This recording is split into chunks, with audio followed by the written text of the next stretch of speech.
Hello everyone, Drudge here with another weekly update slash patch note video for RuneScape.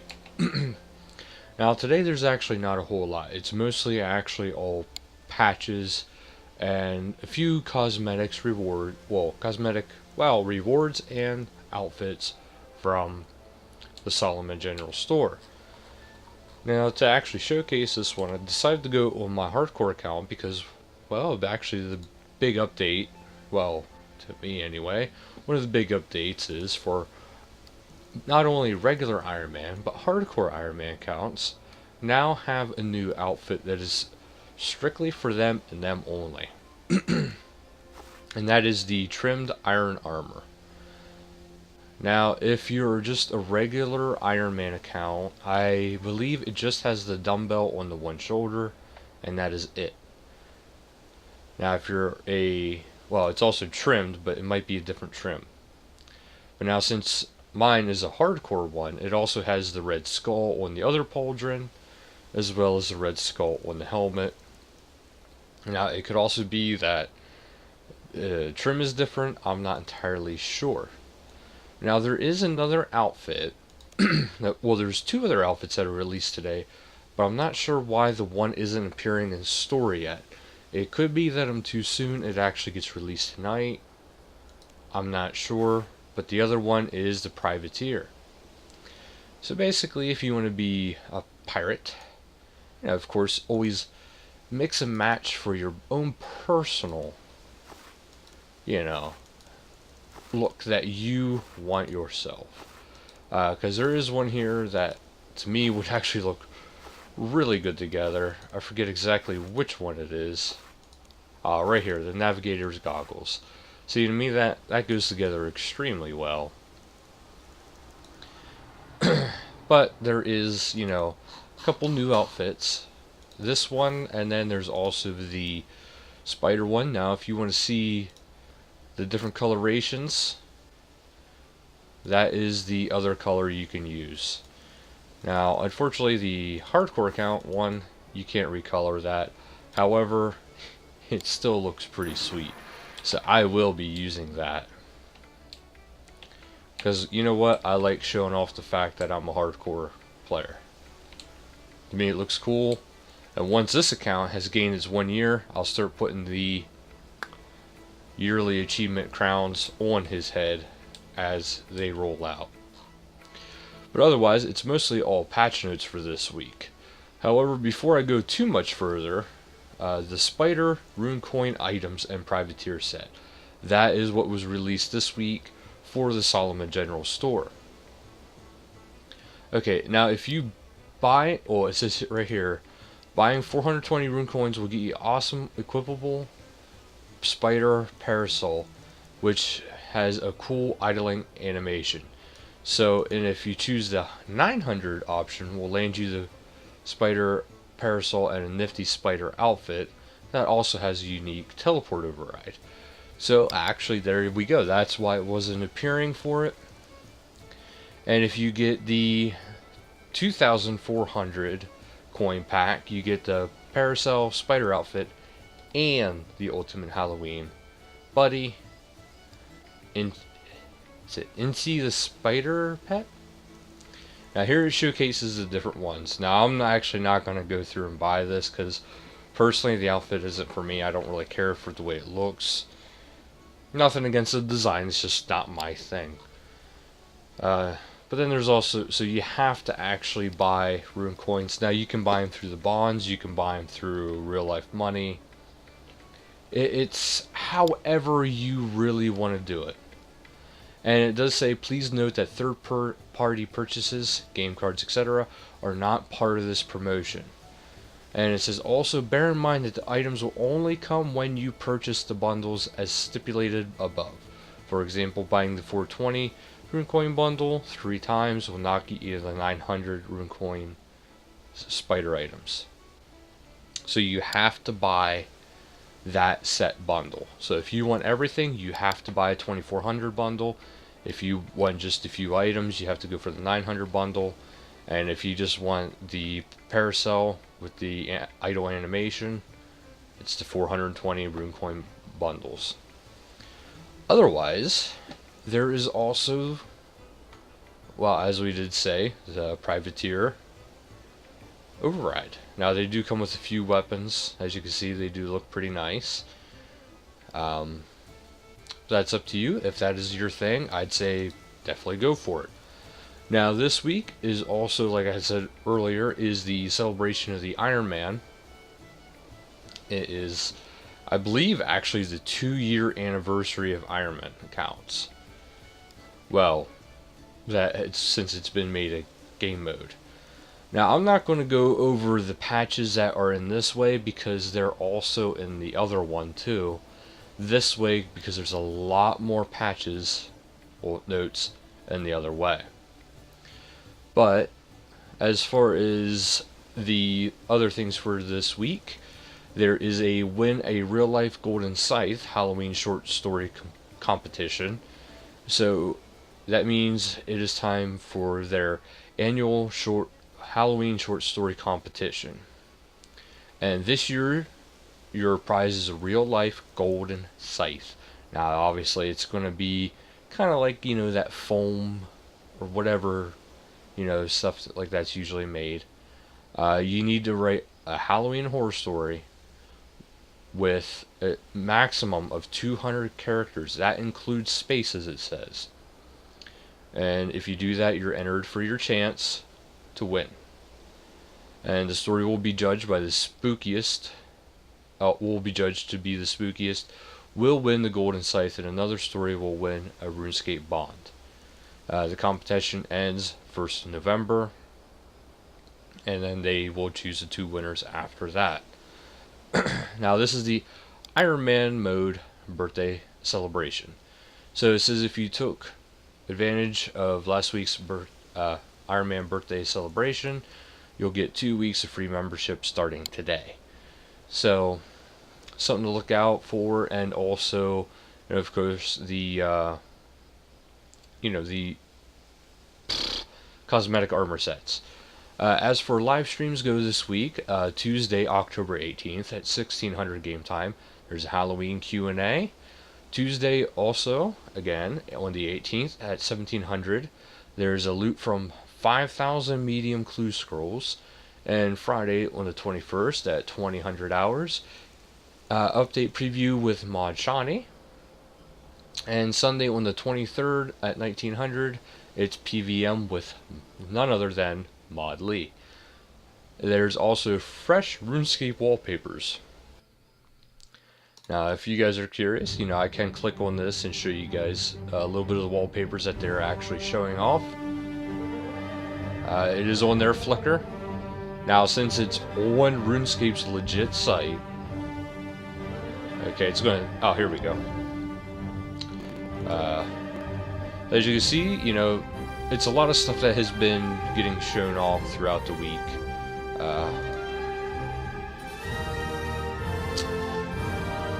Not that.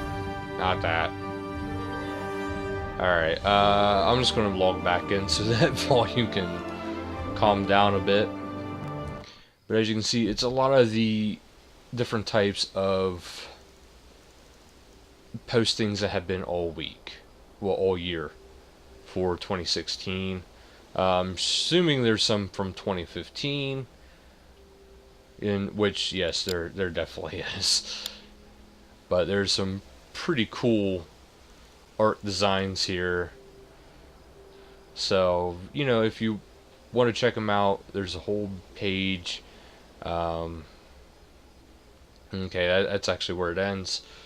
But so do check it out. There is actually a lot to be seen. Now, as far as the patch notes go, okay. There's actually going to be an upcoming change to these videos as far as the patch notes go and as far as the actual update goes. The update will always be in the beginning. However, I'm going to start leaving an annotation as the time frame changes from when it's actually the update versus going into the reading of the patch notes. This way, in case you just want to see hear about patch notes, I can directly to the time frame. You can go straight there and just listen to me ramble off the different improvements that have been made this week while you're doing whatever you may wish to do. If you guys would rather me not do that, just let me know, but I would rather, try to condense it a little bit for the people who are mostly just here for the patch notes.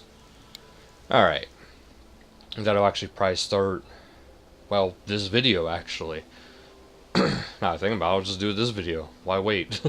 Alright, for the graphical patch notes, the font size of map labels has been changed to minimize overlapping.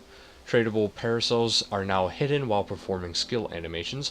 Improved divination animations to no longer stop and start playing erroneously when gathering energy from Wisp for an extended period of time. If I mispronounced that, I'm sure I did. Sorry. The small jewelry icons from the Deadliest Catch quest have been fixed. The ransacked room ring is now more visible on the floor. Finally. Slayer rings have been mirrored so they're more easily distinguishable from Ring of Wealth. That's actually good too. The graphics used on the Balloon Network puzzle during Enlightened Journey have been reworked to help users with poor performance complete the puzzle. The wall kit sinking in the Hollows cave has been fixed. Blocking has been added to a rock on White Wolf Mountain. Okay, now for the skills, D&Ds, and minigames.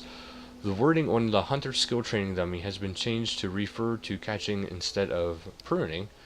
Yuri will no longer take more than one costume skipping ticket.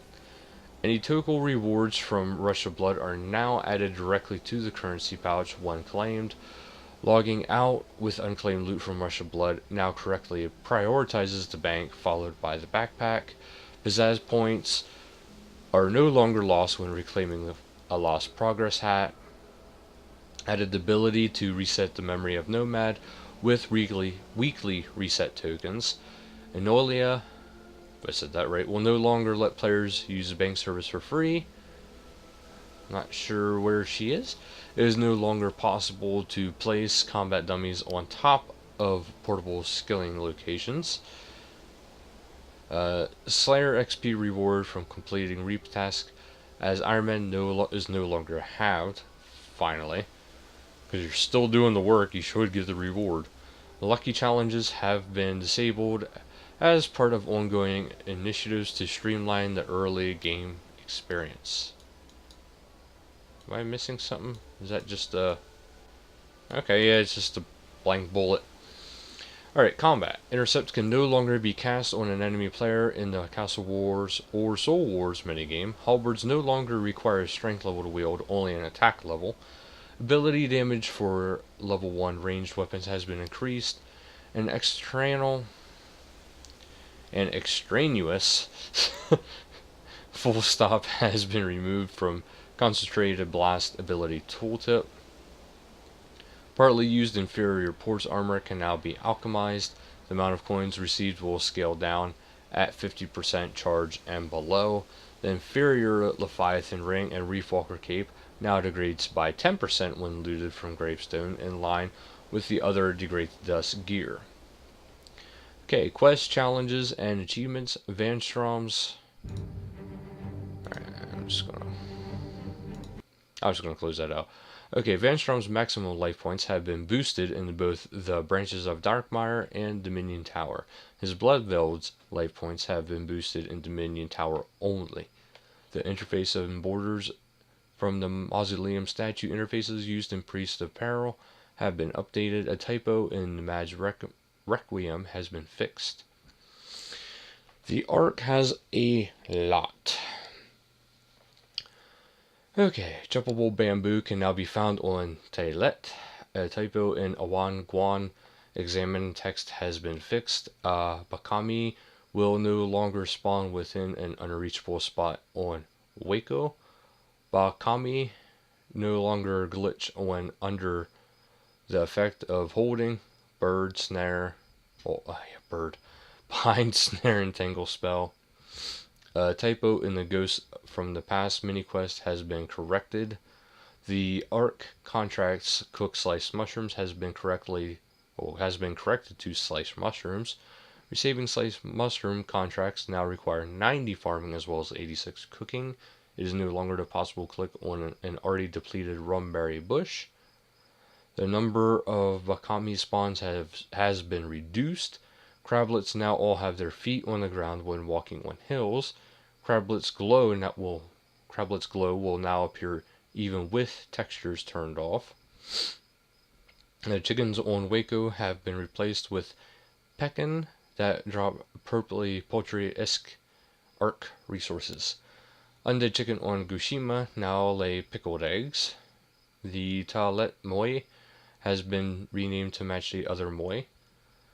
Jacob's note from Damage Control mini quest is now readable and can be reviewed from a player-owned house bookcase after completing Damage Control. By player request, a sense of closure has been removed from the Final Destination mini quest reward list. A heal area has been added to the Cyclosis Banker. During the Ghost from the Past mini quest, Gully's critical path dialogue option, nothing, has been changed to enough questions, let's move on. The Snuff Truffle icon on the Arc Journal now matches the inventory icon. Some additional rocks formerly on Waco have been removed. The symbol for Uncharted Isle supplies in the currency pouch has been corrected. Wobblegong oil and shiny turtle shell, both transmutation, now transmutes 10 items at a time. Transmuting driftwood into sliced mushrooms now consumes 2 driftwood instead of 5 driftwood. Wait. Transmuting driftwood into sliced mushrooms. That doesn't sound right. Anyway. That must be through the divination. And there, the click radius of chimes and seashells has found on Uncharted Isles has been increased, making them easier to interact with. Turtles on Uncharted Isles now have reduced wander range, preventing overlapping and collision issues. Augmented pickaxes no longer show both on the player's back and in their hand when mining crablets. Other borrow bobbleheads now belong in the pet interface. Access them from the boss pet filter on the customization interface. The loot beam minimum value is now based upon the player's total level. 1000 GP at below 100 total level, 10,000 GP between 100 and 499 total level, 20,000 GP between 500 and 999 total level, and 50,000 above 1,000 total level. The demonic skull is now always lost on death when dying in PvP situations. The items kept on death interface will now correctly display the right items being kept with large amount of stackable items. The wilderness sword can now consistently locate the wildy worm. The audio around Port Sarim once again plays correctly. I noticed that too because I was still hearing cannons. Alright, the Skilling Backpack buff no longer disappears when logging out. Several force walk tiles in the Wilderness Agility Dungeon have been removed as they were annoying adventurers trying to head straight for the ladder to leave. A Do Not Translate item has been removed from the Grand Exchange. The Wise Old Man can now remove books obtained from the Rivers of Blood quest. Players will no longer get stuck in the water when taking the Broken Pier shortcut. Remaining beach ice creams and sunscreen have been removed. Alright. The last week hotfixes. Account check will no longer... Okay, yeah. Anything that... I'm going to look over this just to see if it's even worth reading. It says here, it's now too dark to read the world map on Cyclosis at night. Players no longer gain Uncharted Isle maps when skilling in Demonheim. The drop rate of ports resources crates have been corrected. An issue where transmuting large volumes of Arc resources didn't produce the intended quantities has been fixed. The unlocking of several music tracks for players who did the new Arc mini quest with the playlist settings enabled has been fixed. The XP from transmuting large volumes of Arc resources has been corrected. An issue where Arc mushroom clusters could remain interactive but become able to yield resources. The upgraded Bone Crusher no longer picks up ashes. Players who are logged in at a daily reset will no longer miss out on Rosie's free supplies. Okay, now for the ninja fixes. Interface will no longer move slightly when logging in. Thank you. It is now impossible to view your opponent's backpack and worn items in the dual challenge interface. Life point values for Stronghold security creatures have been scaled down, bringing them back to more competitive non-member training levels. Non-members can now access Giant Mole, KBD, and the Games Room via the grouping system. It is now possible to destroy auras which aren't on cooldown and reclaim them from the loyalty store off cooldown, ready for use. Alright, having insufficient runes no longer unsets any autocasts that are active. A keybind slot is now available for familiar details. Familiar details are now available from the powers drop down menu on the ribbon. It is no longer a magic level requirement for using quick teleports. If toggled on, Doomsayer notifications such as warbands and Guthix catches will no longer be caught by the chat spam filter. The character rotation cursor will no longer cover an Iron Man mode drop-down menus in the character creation window.